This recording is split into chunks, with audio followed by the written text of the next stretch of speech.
Yo, what's up, everyone? Welcome back to another episode of Unfucking Your CX.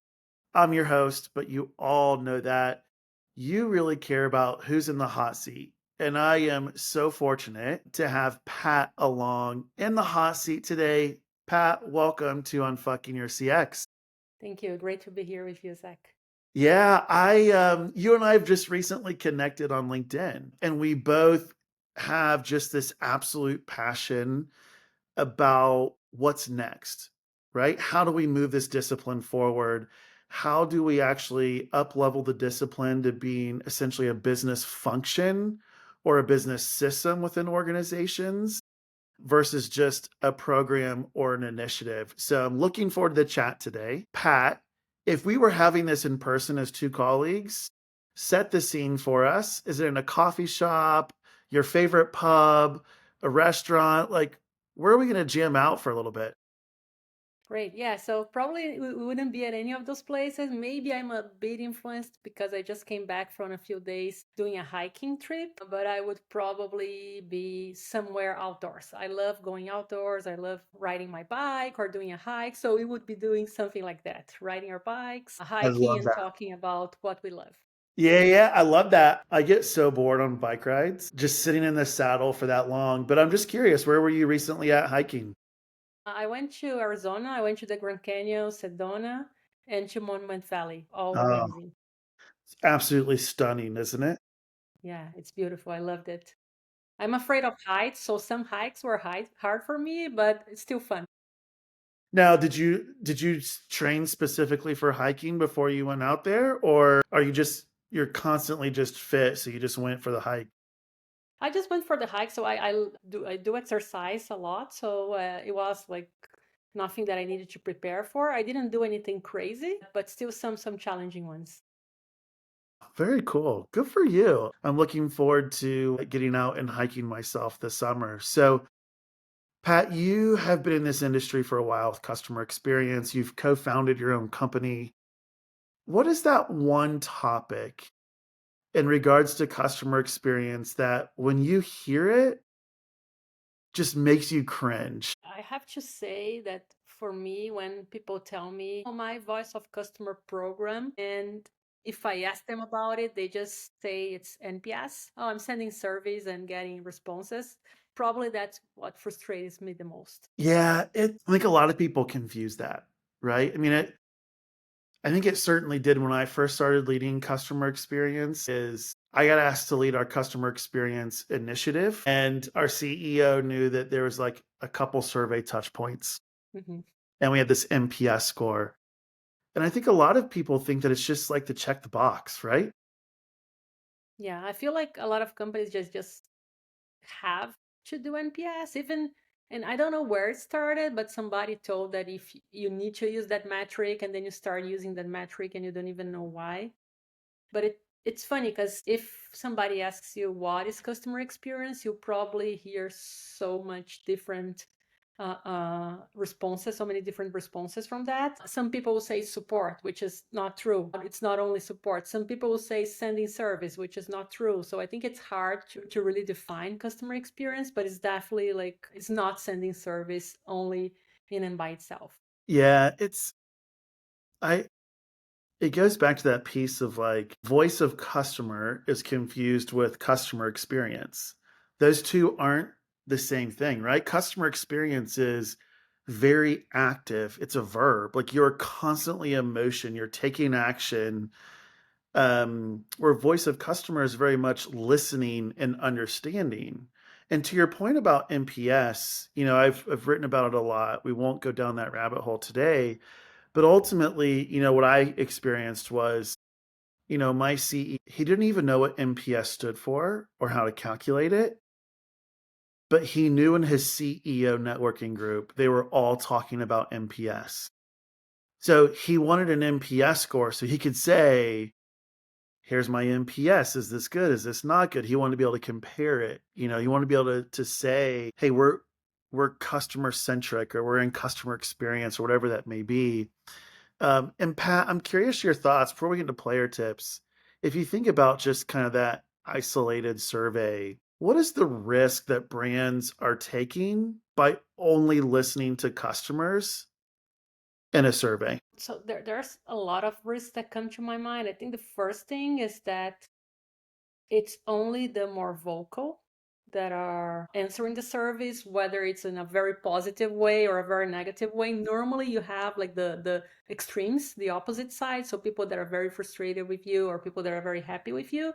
And it's just a small audience on a specific moment of their experience. And going back to what you said, like the experience is happening all the time, right? The experience with a product, with a brand, with a service is happening in a lot of different times. It's impossible for you to send service all the time because if you do that, people will hate you too. But when you send a survey only in a specific moment, it's very likely that people will remember that specific experience that they had at that moment, which is only a touch point, is not the whole thing, or the most recent experience. You don't have the full picture. You don't have a film, you have a very small piece of the puzzle. And if you're making decisions based on that very small piece of the puzzle that is also not linked to a lot of other variables, you might be making a wrong decision.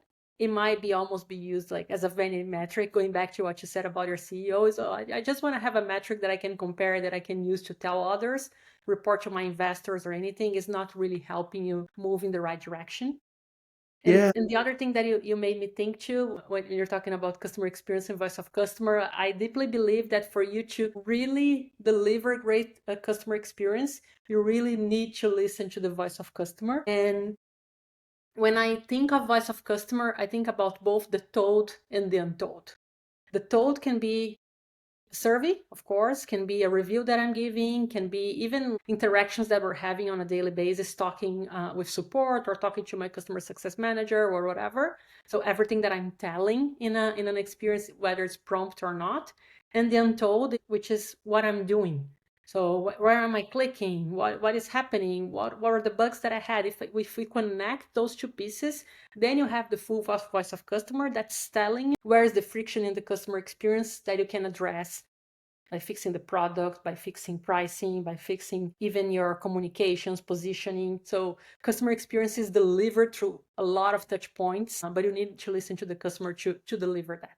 Yeah, I love exactly what you're saying here, right? Because I think about it kind of you call it the told versus untold. I think about it as like the EQ versus the IQ, right? So the IQ is what are the clicks? What am I doing? What am I opening? What am I engaging with?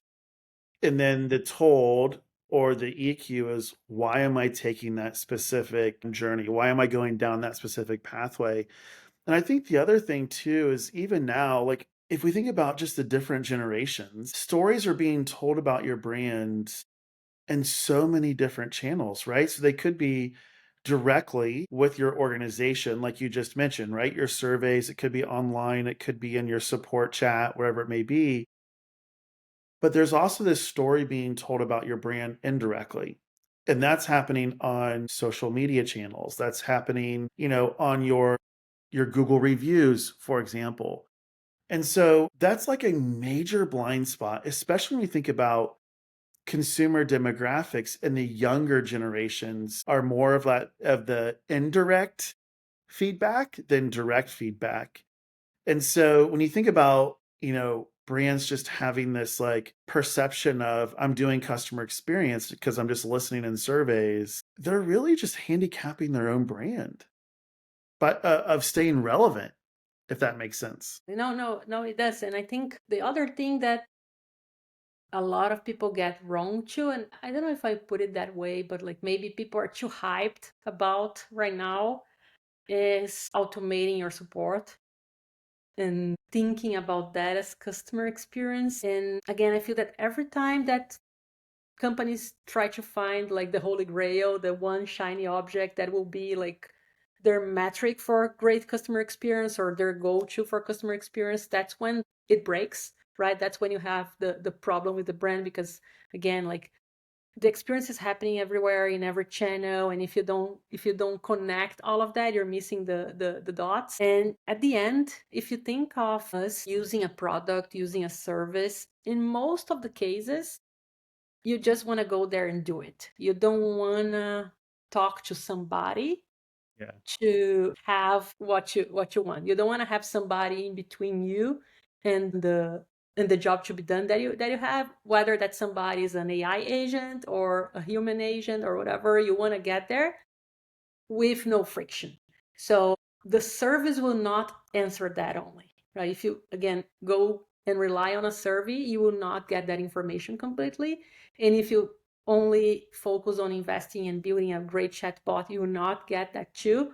So a lot of customer experience is being able to have this big picture of all the connecting dots that you need to put together. So I think there's a lot of, and that's something that I see people oftentimes having a misunderstanding of customer experience. I think customer experience is one of the most strategic, or should be one of the most strategic roles in an organization, and should be led by business people. And a lot of times it's not. A lot of times it's seen only as a cost center, and you don't just put things that people that are good in executing operationally but don't have the strategic vision. That's also a mistake that companies do.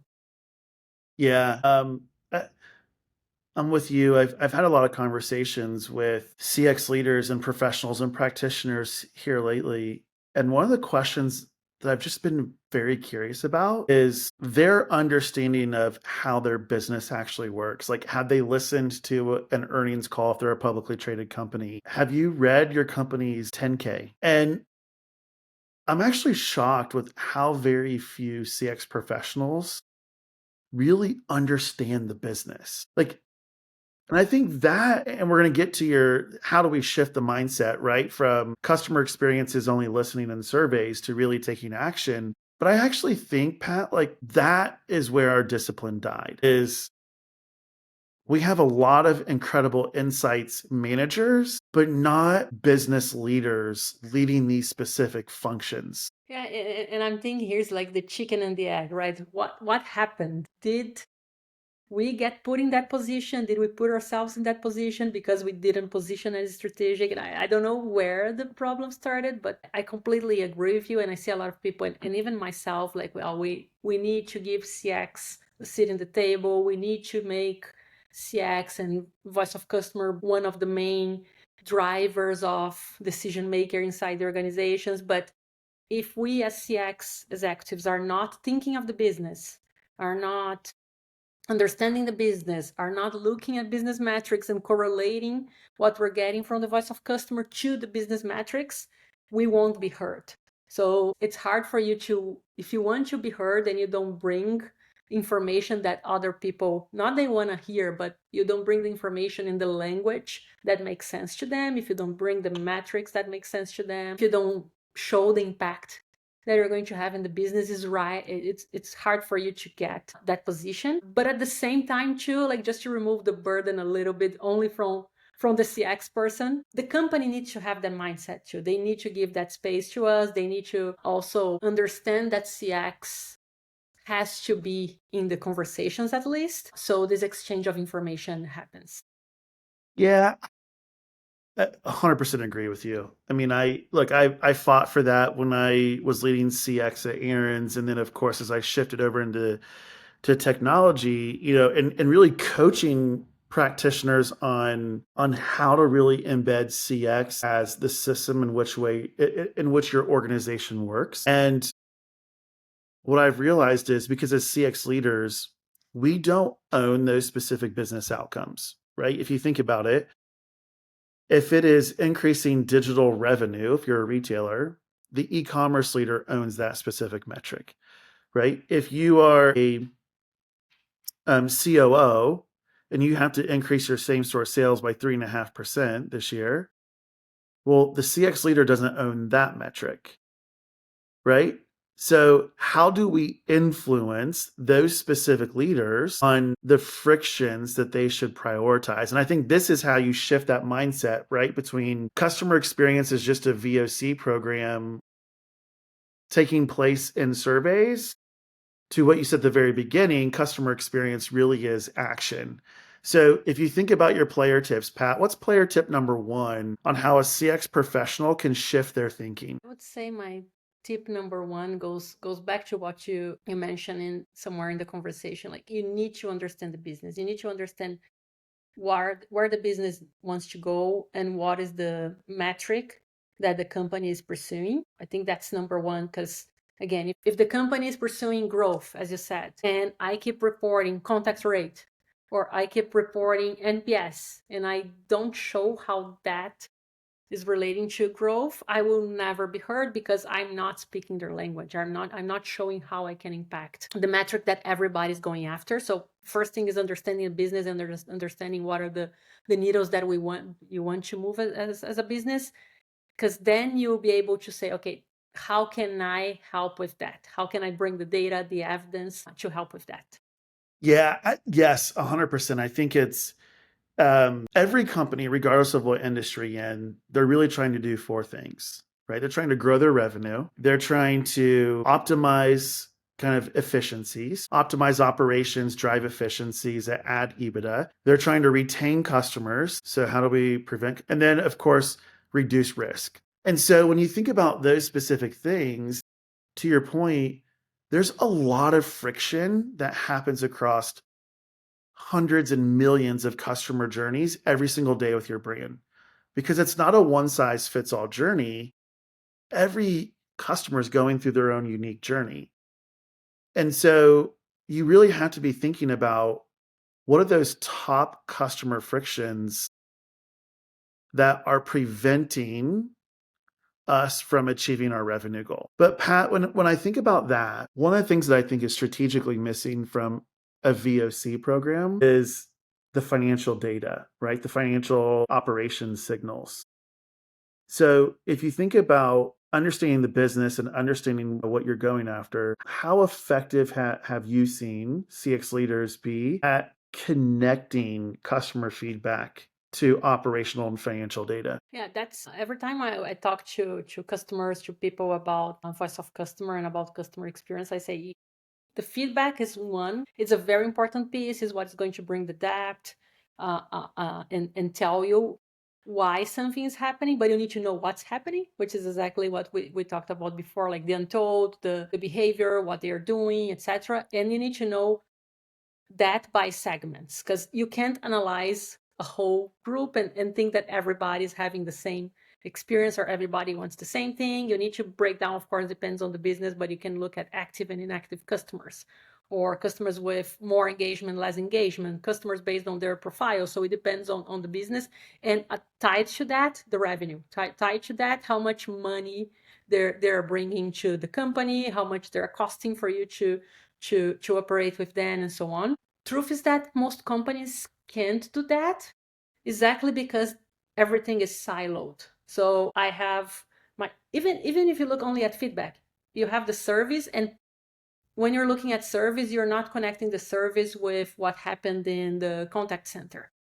So if you're not even doing this connection between two types of feedback, two types of interaction that have a direct influence. So if I spoke to support now and had a bad experience, a week from now I receive an NPS response, it might impact. So if I'm not looking at that correlation, imagine like bringing another database that is somewhere else owned by another area. So a lot of companies are not doing that, and it's crazy. We've been doing that with some of our customers, and when you bring it together, when you tie those metrics, CX starts to be seen as a different with a different eyes from by others, because you're really like talking in the same language that they are. So even though it's hard and there's a lot of hurdles, you mentioned reducing risk, and companies want to reduce risk. They don't want to give access to financial data to a lot of people inside the organization, etc. When you do that, when you bring all those silos together, you start getting a lot of insights, and you start discovering that what you knew was the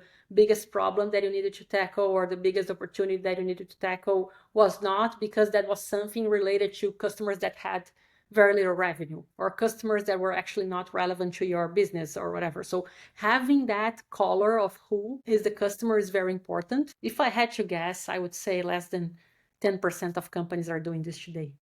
Yeah, I think this player tip number one is where most CX professionals kind of fall short, right? One is really around having a true understanding of how your business works, and then being able to pull all of the data together to really give a clear picture on what is working, what's not working, and what's getting in the way of maximizing revenue growth. What's the second player tip? I'd say the second is being very good at influencing people and building relationships. Because again, going back to what we discussed, you're not the owner of a lot of the actions there, so you need to be able to influence others. And I would add to that, or like maybe as part of the same group of information, you need to be very good at with both sides of the brain. You need to be very good with data, because if you don't bring data, if you don't bring evidence, you won't be able to influence the others. But you need to be very good to and be human, and not only to humanize your customers, because at some point, if you're only looking at data, you might forget about the human element and you might miss some pieces. But also, how can you be human also into talking to other teams, influencing other teams, and showing to them that you're working with them, and that what you're doing there is for the benefit of everybody, especially them and the organization. Could not agree more with that second player tip. I learned very quickly on the power of influence. And I actually believe, I'd love your thoughts on this, but I believe influencing is the hardest type of leadership because you don't have control. You can only influence. And so ultimately, when you think about influencing, Pat, this is where a lot of practitioners fall short because they will show up with an incredible PowerPoint slide to the VP of e-commerce for retail and start having the conversation with her and saying, hey, look, here's all of the topics and themes or frictions that are getting in the way. Or they'll just email her dashboard and she doesn't know what to do with it. So when you think about your success at influencing leaders, how did you actually influence them? Best way for me, you need to understand where they are, where they stand, what is their goal, and how you can help them get to their goal. So I think it relates to tip one. So if you know very well, and that's why it's very important, without one, two will probably be not as effective, because if you don't know what is the direction and what is the purpose that person has, what is their goal, what is motivating them to get to somewhere, you won't be able to influence them as well, because you won't be able to connect to them and show to them that you can help them. So I would say that's probably the most important thing for it. So you need to know what they want, so you can show to them, oh, I'll help you get what you want. Here it is. Yeah, TLDR, you have to give a damn about their problem. And you Totally. have to give a damn about them and helping them solve their problem. Pat, what's player tip number 3? I think I used most of mine. Let me see. I'm stretching you here. Yeah. I would use the one that I mentioned now from a different perspective, not forgetting that at the end your customer is a person too, and that you need to take that into consideration. So how, because at the end, like, you need to, if customer experience is not the team that represents the customer inside the organization, who will be? So how can you always remind others of that, and use that also to sensibilize, to make everybody aligned? Oh, this is our customer. We exist because of them. We need to serve them, and this is the problem that they're facing. So you can be creative, and find ways among the bureaucracy to make things work. Couldn't said it better. Pat, this has been action packed. I know we've gone a little bit longer than we typically do, but your player tips are so actionable on how to shift that mindset. If our listeners want to, pick your brain, go further with you, talk to you more about, shifting from VOC to truly CX, which is action, where can our listeners find you? How can they get in touch with you? Yeah, they can enter in our website, Birdie.ai, and then fill the contact form. Somebody will and mention my name, and somebody will reach out to me, or connect on LinkedIn, probably easier. So my LinkedIn is in/Patricia OMG. It's not for oh my God, but it's easy to remember because of that. Yes, I love it. Well, Pat, thank you so much for taking the time out of your schedule and coming to the hot seat. Don't be a stranger. Come back soon. Thank you. Thank you for having me.